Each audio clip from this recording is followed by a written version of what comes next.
केंद्र सरकार के चावल निर्यात पर आए ताजा निर्देश से चावल निर्यातक खफा हैं और 3 दिन से मंडियों में बासमती धान की खरीद नहीं हो पा रही है। दरअसल चावल निर्यातकों की दलील है कि सरकार के फैसले से उन्हें नुकसान और पाकिस्तान को फायदा होने वाला है। गौर करने वाली बात यह कि सरकार के $1200 प्रति टन निर्यात को वो अपने लिए नुकसान का कारोबार बता रहे हैं।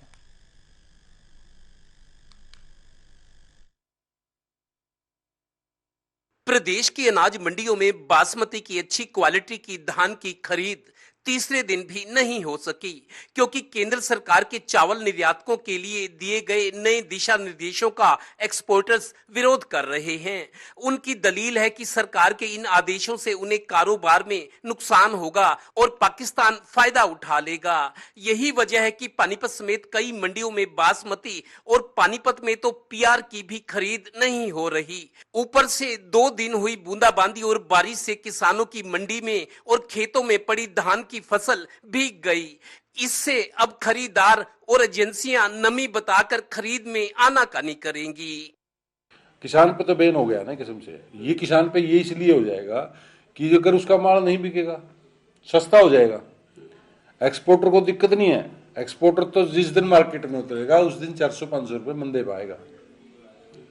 एक्सपोर्टर की भी क्या प्रॉब्लम हो रही है कि एक्सपोर्टर ने जो माल अंदर ले लिया, आप मेरी बात को समझे, एक चीज हमने ले ली अंदर, हमारे अंदर चलेगी 25% मार्केट, जितना उसका दाम था वो मेरे अंदर आ गया और मैंने उसको खरीद लिया तकरीबन समझो 4000 रुपए के रेशो में।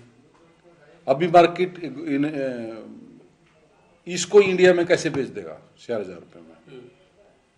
इंडिया में नहीं बेच सकता कोई भी एक्सपोर्टर, यहाँ मर जाएगा एक्सपोर्टर भी। अब उसके अंदर वो लग रहा है तो वो भी चाहता है कि अगर मैं ऐसे बैठ गया, मैं काम करने का मेरा फायदा क्या है, मेरा तो पैसा मर गया।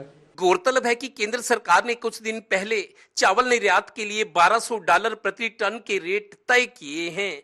इस फैसले का असली कारण चुनाव नजदीक होने के कारण महंगाई को रोकना है।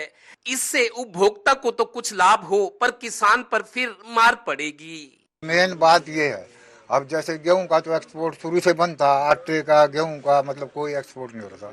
चलो वो तो एक मान भी लें भैया आम आदमी के खाने की वो है, लेकिन चावल तो इंडिया में इतना नहीं लगता। मतलब अड़िया मोटा चावल खाते हैं तकरीबन लोग, ये चावल जो है सारा एक्सपोर्ट होता है। अब अगर ये भी इस पर भी बैन रहा तो नुकसान तो जमींदार को भी उठाना पड़ेगा। 300-400 रुपये डाउन आ गया, मतलब मार्केट जो है 5-4 दिन में। तो हम तो सरकार से यही रिक्वेस्ट है, जमींदारों का भी भला सोचते हुए, आड़तियों की भी परेशानी, और जो है इतने अब ये बारिश में अब 3-3, 4-4 दिन से पड़े हैं यहाँ ले करके, आगे भी फसल तैयार है, मतलब दिक्कत तो बहुत ज्यादा है। गौरतलब है कि इस बार धान की फसल अच्छी हुई है, पर आखिरी चरण में बारिश, आंधी और सरकार के फैसले से किसान प्रभावित हो रहा है। चावल निर्यातकों का कहना है कि सरकार ने $1200 प्रति टन रेट निर्धारित तो कर दिया, पर धान की कई वैरायटी होती हैं। 850 से लेकर $1050 प्रति टन की भी वैरायटी। ऐसे में एक्सपोर्टर्स को कारोबार में नुकसान होता दिख रहा है। एक्सपोर्टर्स के खरीदारी निलंबित करने के फैसले से सरकार भी वाकिफ है। अब शायद कोई बीच का रास्ता निकालने की कोशिश हो रही है। किसान के लिए जिस तरह से एमएसपी है, मिनिमम सपोर्ट प्राइस, ऐसे ही एक्सपोर्टर्स के लिए MEP, minimum export price control rate. तो सरकार ने अपने इस अधिकार का प्रयोग करते हुए ये आदेश दिए कि एक्सपोर्टर्स $1200 प्रति टन के हिसाब से चावल का व्यापार करें, लेकिन एक्सपोर्टर्स और मिलर्स इसके विरोध में है। पिछले 3 दिन से मंडियों में बासमती धान की खरीद नहीं हो रही।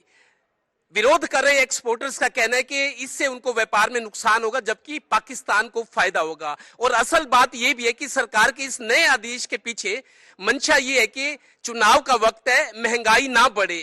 हालांकि इससे किसान को भी 300-400 रुपए की क्विंटल नुकसान हो रहा है। कैमरामैन राजेश कुमार के साथ Devendra Kathoria, total news, Panipat bureau.